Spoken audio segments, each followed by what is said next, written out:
Hello विद्यार्थी मित्रांनो, पुन्हा एकदा आपल्या सर्वांचं स्वागत आहे आपल्या चॅनलमध्ये. मागे जो टॉपिक आपल्या युट्रसपर्यंत झाला होता त्यानंतरचं हे एक लेक्चर. इथे आपल्याला वजायना आणि काही एक्सटर्नल जेनेटलिया आहेत ज्यांची स्टडी करायची आहे.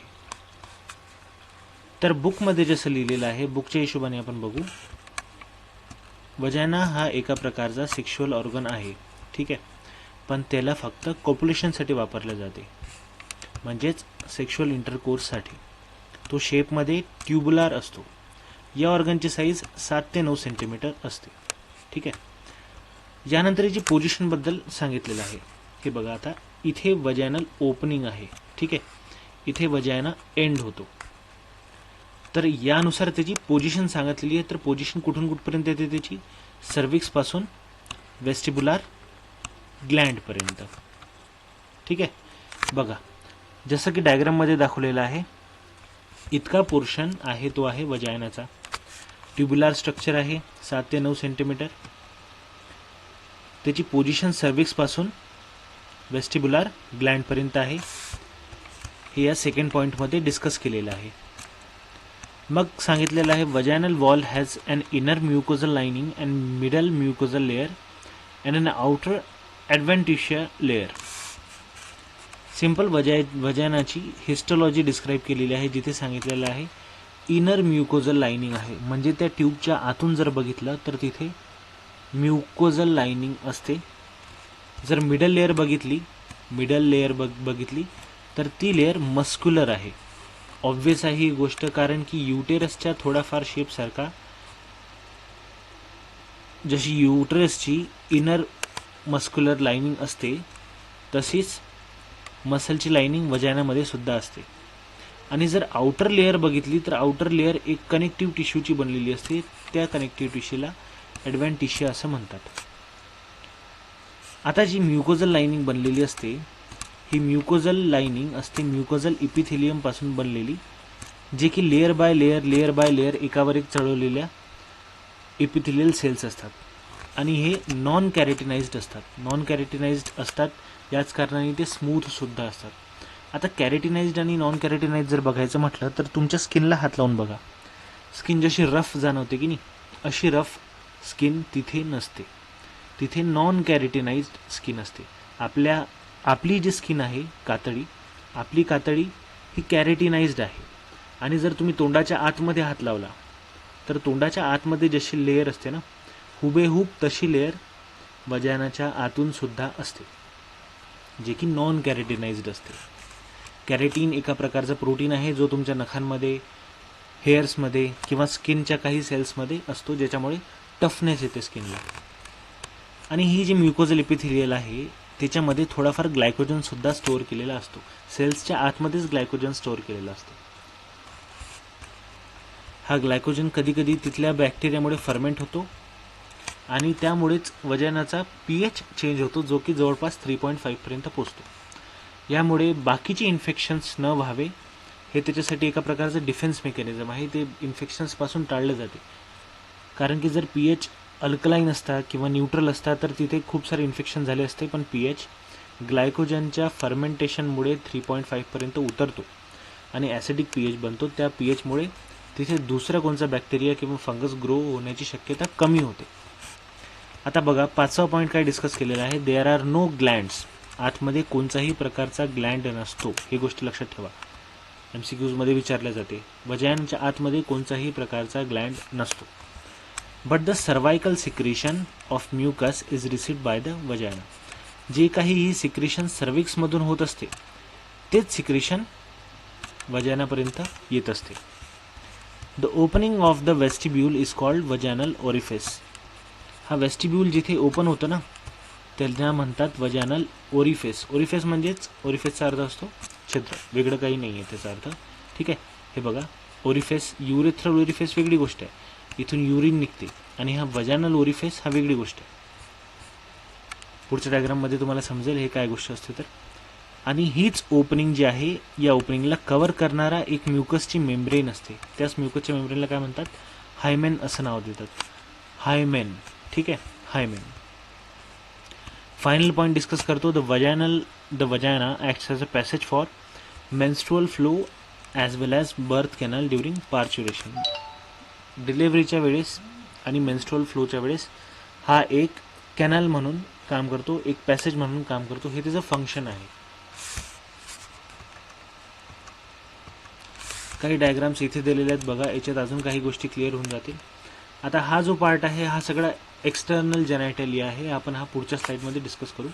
तर इथे काही गोष्टी समजण्यासारख्या आहेत की याला म्हणतात एक्सटर्नल युरेथ्रल ओरिफिस. हे बघा वरची ओपनिंग, आणि इथे हायमेन दिलेला आहे जो की रप्चर झालेला आहे असं दाखवलेलं आहे या डायग्राममध्ये.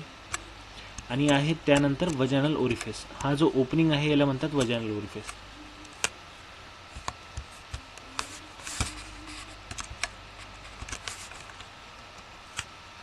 आता एक्सटर्नल जेनायटेलिया.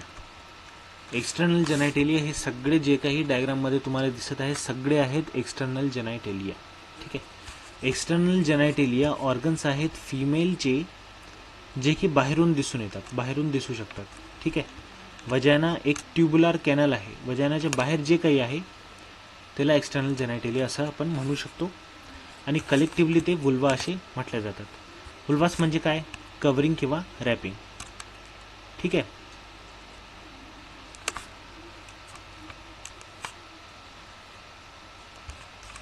आता यामध्ये येतात पहिली वेस्टिब्यूल. वेस्टिब्यूल बघा काय आहे, हा आहे वेस्टिब्यूल. वेस्टिब्यूलमध्ये हा पूर्ण पार्ट येतो. त्या पूर्ण पार्टमध्ये काय काय येते? त्या पूर्ण पार्टमध्ये बघा काय काय येते. लिबिया मायनोरा, लिबिया मेजोरा. लिबिया मेजोरा हा बाहेरचा पार्ट आहे, हा वेस्टिब्यूलमध्ये येत नाही. ठीक आहे. यामध्ये फक्त मीडियन वर्टिकल डिप्रेशन, एका प्रकारचा मीडियल वर्टिकल डिप्रेशन असतो, खोल गेलेला पार्ट असतो जो की वुल्वाचा एक भाग आहे जिथे युरेथ्रा आणि वजानल ओपनिंग असतात. बस युरेथ्रा आणि वजानल ओपनिंग असतात. यालाच आपण वेस्टिब्यूल असं म्हणतो. एक प्रकारचं डिप्रेशन आहे. डिप्रेशन एक खोलगर गेलेला भाग आहे. त्या भागात फक्त युरेथ्रल ओपनिंग आणि वजानल ओपनिंग असते, त्यालाच म्हणतात वेस्टिब्यूल. त्यानंतर पार्ट येतो तो आहे लिबिया मायनोरा. हे बघा लिबिया मायनोरा. लिबिया मायनोरा एका प्रकारची कव्हरिंग आहे. लिबियाचा अर्थ असतो लिप्स. ठीक आहे. मायनोरा म्हणजे छोटा. अनदर पेअर आहे थिन फोल्ड्स असतात. जाळे नाही, थिक नाही, तर थिन फोल्ड्स असतात. थिन फोल्ड्स असतात त्यालाच म्हणतात लिबिया मायनोरा. आणि त्याच्या बाहेर येतात थिक फोल्ड्स, त्याला म्हणतात लिबिया मेजोरा. मेजोरा मीन्स मोठा. With which they merge posteriorly to form a foresheet, while towards anterior end they converge into a hood-like covering around the clitoris. हे बघा, जर तुम्ही खालचा भाग बघितला त्याला फोरशेट म्हणतात, आणि वरचा पार्ट बघितला जिथे ते कॉन्वर्ज होतात, एकत्रित होतात, त्यांना म्हणतात क्लिटोरिस. ठीक आहे. हे नावं लक्षात असू द्या. नाही गोष्टी जर या डायग्राममध्ये लक्षात असेल तर पुढच्या डायग्राममध्ये तुमच्या लक्षात येऊन जातील. हे बघा, हा फोरशेटचा पार्ट आहे जिथे ते खालच्या बाजूला कॉन्वर्ज होतात म्हणजेच एकत्रित होतात, आणि वरचा भाग जिथे ते कॉन्वर्ज होतात त्याला क्लिटोरिस असं म्हणतात, किंवा क्लिटोरिसच असं म्हणतात. हे तुमच्या लक्षात आलेलं असणार. आता क्लिटोरिस काय आहे, तर हा स्मॉल कोनिकल आणि सेन्सिटिव्ह प्रोजेक्शन आहे. ठीक आहे. हे बघा इथे क्लिटोरिस दाखवलेला आहे. स्मॉल कोनिकल आणि खूप सेन्सिटिव्ह असं प्रोजेक्शन आहे जो की एंटेरियर एंडला येतो. एंटेरियर म्हणजे पुढच्या भागाला, आपल्या तोंडाच्या बाजूला. End of labia minora. It has pairs of erectile tissue. Erectile tissue असतात तिथे. इरेक्टाईल टिश्यू म्हणजे त्यात सेन्सिटिव्ह टिश्यूज असतात. ठीक आहे. असे टिश्यूज जे की रिजिड फॉर्म घेऊ शकतात, इरेक्शन दाखवू शकतात, असे प्रकारचे टिश्यूज असतात. तेच टिश्यूज काय आहेत, तर कॉर्पोरा कॅव्हर्नोसा. आता हा नाव कॉर्पोरा कॅव्हर्नोसा तुम्ही मेल रिप्रोडक्टिव्ह पार्टमध्ये सुद्धा ऐकलेलं असणार, म्हणूनच तो होमोलॉगस आहे पेनिसच्या बरोबरीचा. ठीक आहे. ड्युरिंग डेव्हलपमेंट, जेव्हा एम्ब्रिओची डेव्हलपमेंट होत असते त्या काळात सुरुवातीला काही हार्मोन्सच्या कंट्रोलमध्ये असतो हा पार्ट. जीन्स कंट्रोल करत असतात. जीन्स काही हार्मोन्स बनवतात. ते हार्मोन्स कंट्रोल करतात की पुढे चालून मेल बनणार आहे की फिमेल बनणार आहे. तर तोच पार्ट एकतर पेनिस बनतो ग्लान्स पेनिस ज्याला आपण म्हणतो, किंवा तोच पार्ट क्लिटोरिससुद्धा बनवू शकतो, डिपेंड की क्रोमोझोम कोणता आहे. हे बघा इथे अजून क्लिटोरिसचे डायग्राम अजून क्लिअर होऊन जाते. क्लिटोरिस असा दिसतो आतून, तो की बनलेला असतो कॉर्पोरा कॅव्हर्नोसापासून. ठीक आहे. मग येतो लिबिया मेजोरा. आता लिबिया मेजोरा या डायग्राममध्ये बरोबर समजतो. हे बघा लिबिया मेजोरा आहे आणि लिबिया मायनोरा आहे. साधी स्किनची फोल्ड असते. ठीक आहे, स्किनची फोल्ड असते जे की वुल्वाची बाउंड्री सांगते ती कुठपर्यंत आहे. आता हा पार्ट जो आहे हा स्क्रोटमसारखा होमोलॉगस आहे. काही गोष्टी अशा तुम्ही लक्षात ठेवा. होमोलॉगस कोणापासून आहे? Clitoris is homologous to penis and libia majora is homologous to scrotum. They surround and protect the, याचं फंक्शन काय? They surround and protect the other parts of external genitalia and enclose the urethral and vaginal openings in the vestibule. कव्हरिंगचं काम आहे आणि प्रोटेक्शनचं काम आहे. मग येतो part मोन्स प्युबिस. मोन्स प्युबिस कशाला म्हणायचं? तर हा आहे mons pubis. It is fleshy elevation above the labia majora. Positions लक्षात ठेवा, कोण कोणाच्या वरती आहे आणि कोण कोणाच्या खाली आहे.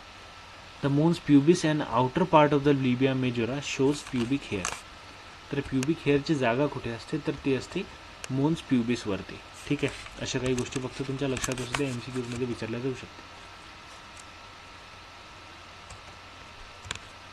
आणि मग येतात ॲक्सेसरी ग्लँड्स किंवा वेस्टिब्युलर ग्लँड्स किंवा बार्थोलिन्स ग्लँड, असं बार्थोलिनने त्याला डिस्कवर केलं होतं म्हणून म्हणतात. It is a pair of glands homologous to. आता हे सुद्धा होमोलॉगस आहेत कोणाला? मेलमधल्या असणाऱ्या बल्बो युरेथ्रल किंवा काउपर्स ग्लँडला होमोलॉगस असते बार्थोलिन्स ग्लँड. हे नाव लक्षात असू द्या. याचं काम काय आहे? They open into the vestibule and release a lubricating fluid same as that of Cowper's Gland. असतात कुठे बघा, हे आहेत वेस्टिब्युलर ग्लँड्स. हे बघा हे पूर्ण ग्लँड आहेत आणि ओपनिंग कुठं आहे यांची? ओपनिंग आहेत वरच्या बाजूलाच म्हणजे कुठे? तर वेस्टिब्यूलमध्ये ही ओपन होतात. ठीक आहे. हा पार्ट नेहमी ल्युब्रिकेटेड असतो. बस हेच तिचं काम आहे. इथे आपण फिमेल रिप्रोडक्टिव्ह ऑर्गनचा बराचसा पार्ट डिस्कस केलेला आहे. काही पार्ट उरलेला आहे तो आपण पुढच्या लेक्चरला बघू. Thank you so much. डाऊट्स असतील कमेंट करा, लाईक करा आणि शेअर करा.